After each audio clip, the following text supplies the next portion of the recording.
কোথায় নাকি শামুক ঝিনুক বিল্ডিং ছিল, এই যে ক্লান্ত শ্রান্ত ওয়ার্কার যারা রোড ওয়ার্কার বসে আছে। এখন একটু শান্তি, যারা সকালের টিমে কাজ করেছে তারা তো হয়তো ছুটি, আর ইভিনিংয়ে যারা আসছে যে রোডের পাশে রোডের কাজ করছে। প্রচণ্ড গরম রাস্তায়, অলমোস্ট 40 ডিগ্রি বেশি থাকে দুপুর, মানে সকাল 10টা থেকে 3টা-4টা পর্যন্ত এরকমই থাকে।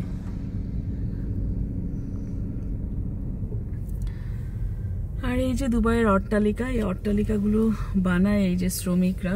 এই সময়টা প্রচুর শ্রমিক বানাতে, যে কনস্ট্রাকশন কাজের সময় অনেকের অ্যাক্সিডেন্ট, মরে পর্যন্ত যায়, কিন্তু তাদের আর হদিস জানা যায় না। আমি এখন একটা মানে আমাদের যে রাস্তা দিয়ে যাচ্ছি, রাস্তার দুই পাশে একদম ডাউনটাউনের ভিউ, সেগুলো ডাউনটাউনের বিল্ডিংগুলো অনেক সুন্দর। Dubai downtown. এটা কোন এরিয়া? ডাউনটাউন।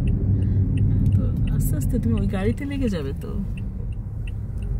ওই যে এমিরেটস টাওয়ারের পিছনে।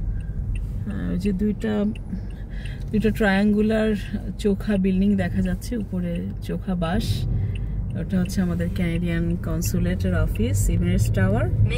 সেখানে আরো অনেক কাজ হয়, অনেক কাজ হয়, অফিস বিজনেস সবকিছু। এগুলো এক একটা বিল্ডিং এর ভিতরে হিউজ সমস্ত বিজনেস লোড করা থাকে। কত জায়গায় যে যেতে হয় কাজের সুবাদে, অনেক বিল্ডিং এর ভেতরে গেছি আমি। এক একটা হিউজ, মানে ভেতরে একটা ওয়ার্ল্ড, কিন্তু বাইরে থেকে দেখলে মনে যেন ছোট একটু জায়গা। লবি, ভেতরে অফিসগুলো, হোটেল রেস্টুরেন্ট থেকে শুরু করে কোনো কিছুরই কমতি নাই ভেতরে। সবগুলো সুসংগঠিত চিন্তা ভাবনা করে প্ল্যানিং থেকে করা হয়, আর সেরকম বাইরের সমস্ত এক্সপার্টাইজ লোকদের আনা হয়, এমপ্লয়ীদের, যাদেরকে প্রচুর বেতন দেওয়া হয় এবং প্রচুর সুযোগ সুবিধা। যারা এই দুবাইটাকে বিল্ড করেছে, এক একটা ওয়ার্ল্ডের, ইউরোপ, তারপর ওয়েস্টার্ন ওয়ার্ল্ডের অথবা আরব ওয়ার্ল্ডের সমস্ত বিখ্যাত বিখ্যাত আর্কিটেক্ট, ইঞ্জিনিয়ার, বিজনেস পার্সন। আর এখানে যারা মেডিকেল সিস্টেম এখন অনেক ডেভেলপড, অনেক হাইলি ডেভেলপ সিস্টেম এখন চলছে, টেকনোলজি।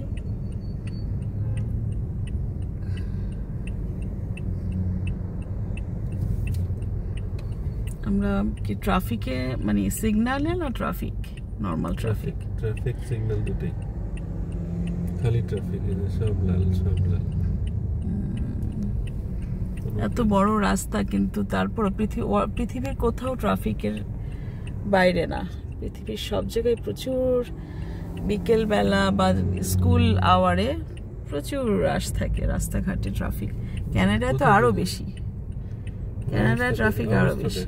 কোথায় যাবো বলো, যে পুরো রাস্তা জুড়ে ট্রাফিক, জিপিএস ভরে ফুল রাস্তা, একদম ট্রাফিক। রেড এখন ছেড়েছে, একটু ফলো করে যাও। একটু যেই আবার গাড়ি থেমে যাচ্ছে, একটু যেই থেমে যাচ্ছে।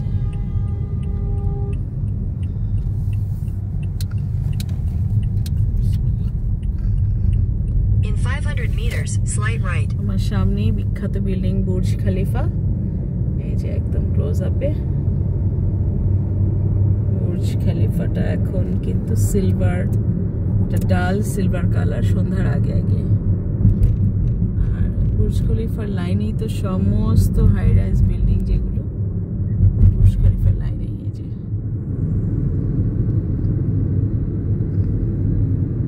এটা দুবাইয়ের খুব ইম্পর্টেন্ট রোড দিয়ে আমরা এখন ঘোরাঘুরি করছি। ডাউনটাউন, দুবাইতে downtown. Take the next right, then turn right.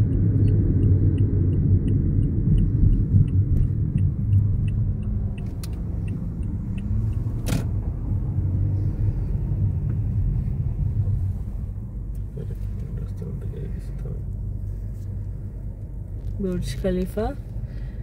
দুবাইতে যেখানেই যাই, ডাউনটাউনে বা আশেপাশে রেসিডেন্স গুলো থেকেও বুর্জ খলিফা দেখা যায় অনেক দূর পর্যন্ত। আমাদের বাসা, আমার বেলকনি থেকেই দেখা যায়। এখানে যেতে বলছে আমলাট স্ট্রিট। যাওয়া সম্ভব হলে যাও, নাহলে রিস্ক নিয়ে যাবে না। না না, এখানেই তো দেখাচ্ছে। আর ধরেই রাখতে পারছি না, কারণ এই যে বুর্জ খলিফার চূড়া দেখা যাচ্ছে, যেখানে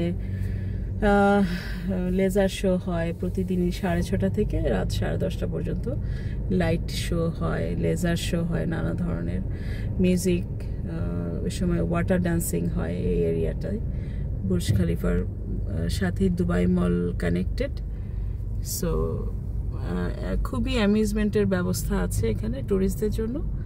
বিকেল থেকেই শুরু হবে সমস্ত কিছু, মানে সব জাঁকজমক ব্যবস্থা। 6:30 থেকে ওয়াটার ডান্সিং আর লেজার শো শুরু হয়ে যাবে। হ্যাঁ হ্যাঁ হ্যাঁ, স্লাইড রাইড। কোথায় নিয়ে